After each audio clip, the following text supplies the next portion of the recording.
In this video we're looking at the complaints that This video is brought to you by EpiPies Academy.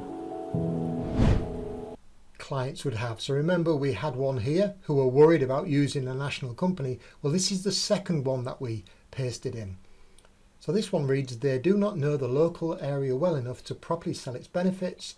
They're interested in a quick sale and not focused on getting the best price. So let's trim that down a little bit and get rid of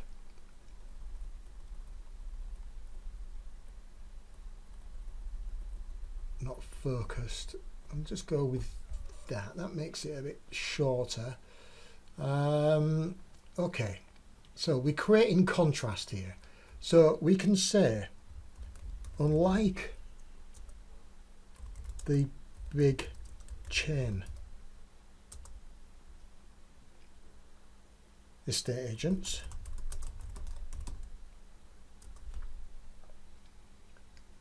and we can put in there who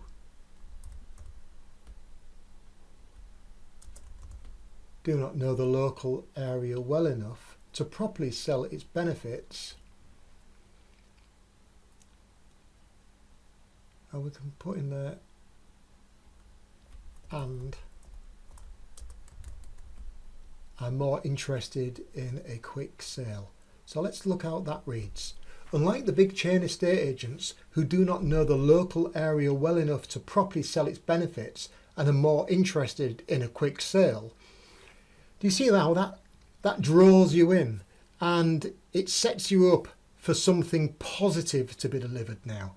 So we'll leave this video here, and we'll move on to the next part, which really promotes the features of the business.